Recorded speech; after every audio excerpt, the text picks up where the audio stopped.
Welkom terug graad 12. In hierdie video gaan ons kyk na vraag 6 van hierdie vraestel. Dit sê vir ons baie duidelik aan die begin, gee die korrekte antwoorde afgerond tot 2 desimale plekke. Indien hulle dit nie in die vraestel aandui nie, moet jy steeds jou finansiële vrae tot 2 desimale plekke afrond, indien hulle anderste vir jou sê in die vraag. Dit sê die persoon begin 'n vragmotormaatskappy. Die eerste vragmotor wat hy koop, kos R750.000 en dit depresieer teen 25% per jaar teen die verminderde saldo metode. Depresieer is ook 'n ander woord vir waardevermindering. Dan sê hulle ook vir ons vanweë inflasie appresieer, dit beteken dit groei in waarde, die prys van 'n nuwe vragmotor egter teen 'n koers van 10% per jaar. Redelike mondvol. So, kom ons fokus op die eerste vraag. Bereken die gedepresieerde waarde van die vragmotor na 4 jaar. Hierdie formule sal jy vind op jou formuleblad en dit is tot die mag n. Ons gebruik tot die mag n vir die verminderde saldo metode. So dit is jou aanduiding om hierdie formule te gebruik. Ons wil die waarde bereken na die 4 jaar periode. So ons P-bedrag is die 750.000, dan ons rente, of die koers waarteen dit verminder, is 25%, ek skryf dit gewoonlik as 25 op 100, en dan die tydperk, die jare, en is 4. As ons hierdie op ons sakrekenaar intik, dan kom ons by 'n bedrag uit van 237.304,687 afgerond na 2 desimale plekke, 0,69. Die volgende gedeelte van hierdie vraag vra, bereken die waarde van die vragmotor, 'n nuwe vragmotor, na of oor 4 jaar. Dit beteken ons moet nou die inflasiekoers gaan toepas. Inflasie werk op saamgestelde rente se formule. Hierdie is ook op die formuleblad en hy lyk so, baie dieselfde as die waardevermindering, maar omdat dit groei in waarde, is daar 'n plusie in die middel. Die P-bedrag is waarmee ons begin. Dit is die waarde van die voertuig nou. Ons wil bereken wat dit gaan wees oor 'n 4 jaar periode. Die koers van inflasie is 10% en die tydperk is ook 4 jaar. As ons hierdie op die sakrekenaar gaan invoeg, dan gaan ons uitkom by hierdie bedrag. Daar is geen desimale nie, so ons kan hom net so gaan neerskryf. Hierdie gedeelte van die vraag sê hulle nou dat die persoon beplan om die oorspronklike vragmotor oor 4 jaar te vervang, deur dit as 'n inruiling te gebruik en die oorblywende bedrag in kontant te betaal. Om vir die nodige kontantbedrag te spaar, so ons spaar vir die toekoms, wat beteken dit is die toekomstige waardeformule wat ons hier wil gebruik, doen hy gelyke maandelikse betalings in 'n delgingsfonds wat rente teen 8,5% per jaar maandeliks saamgestel verdien. Hy doen die eerste betaling aan die einde van die eerste maand, so dit sê hy besluit nou, hy wil dit doen, maar hy betaal eers sy eerste betaling aan die einde van die eerste maand en sy laaste betaling aan die einde van die 4 jaar, wat beteken 4 maal 12 gee vir ons die 48ste betaling.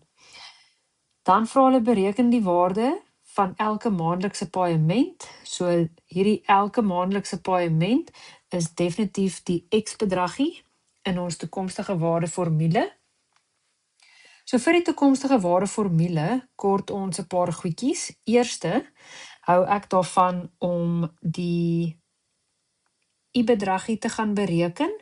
So as hulle vir my sê dit is 8,5%, dan sit ek dit vir my op 100 en ek gaan skryf vir my dit in desimale waarde uit. Wees maar versigtig vir die desimale plekke. Ek druk dit as 'n breek op my sakrekenaar. Ek druk is gelyk aan en die SD knoppie om seker te wees van die desimale plekke.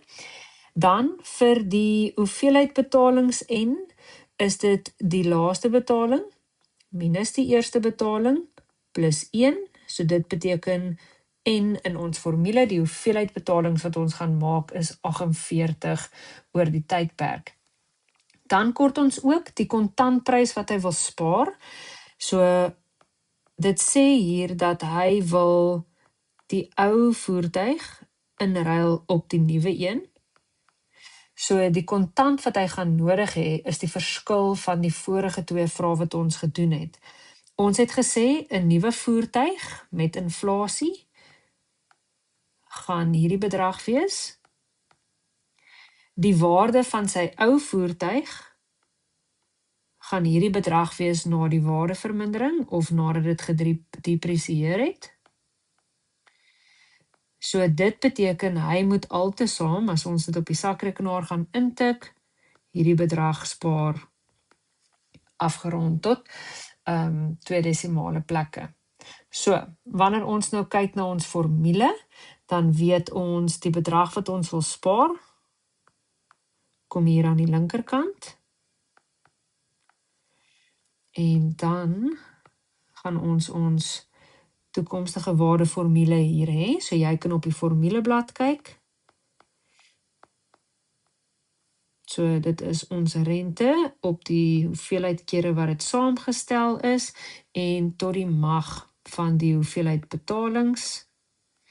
Alles op ons rente breek. So, om X alleen te kry hier is eintlik baie maklik. Die eerste ding wat ek vir myself sê is, ek gaan die noemer gaan wegmaal. So ons kan die noemer hierdie kant toe gaan maal. En dan sou hierdie boonste breek oorgebly het langs X. Dit sou gemaal het met X, so ons kan dit nou gaan wegdeel. Enige nuwe sakrekenaar sal hierdie tipe som net so kan hanteer en hoe gouer ons leer om dit te doen, hoe beter. En ons hoef nie klomp tussenin stappies neer te skryf nie. Die bedrag op jou sakrekenaar, as jy dit afrond na 2 desimale plekke toe, gaan dan wees R15.119.40 wat hy elke maand in hierdie delgingsfonds sal moet sit. Die laaste gedeelte van hierdie som, vraagie nommer B, is nou apart van die vorige vraag wat ons gedoen het. Dit sê vir ons 'n bedrag wat teen X% per jaar maandeliks saamgestel belê word, verdubbel binne 10 jaar. Bepaal die waarde van X. Die eerste ding wat ons daar moet raaklees is dat die A-waarde 2 keer die P-waarde gaan wees. Ons kon X gebruik het, maar hulle het nou vir X in die persentasie gesit. So as X 'n persentasie is, beteken dit is op 100 en ons kan dit dan ook eers gaan skryf as 0,x. Dan weet ons ook, dit word maandeliks saamgestel, so ons het 'n 12 hierso wat ons in gedagte moet hou.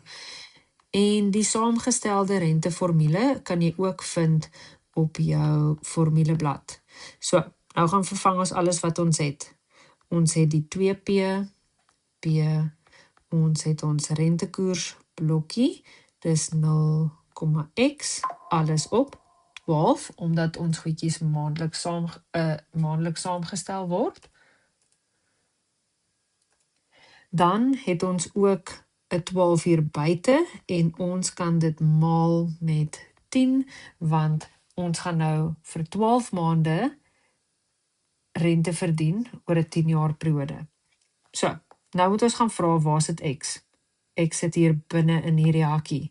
Die eerste ding wat ons moet doen is enigiets wat voor die hakkie is, moet ons wegkry. Tans maal dit met P. So om die P weg te kry, moet ons dit gaan deel aan al twee kante. En dit los ons met hierdie aan die regterkant. Die volgende probleem wat ons het, is hierdie eksponent. Ons kan nie binne in daai hakkie inkom, voordat ons nie ontslae is nie. So dit beteken ons gaan die wortel aan die ander kant gaan doen. En dan het ons hierdie aan die linkerkant. Die volgende probleem is die positiewe 1. So dit kan ons ook oorvat.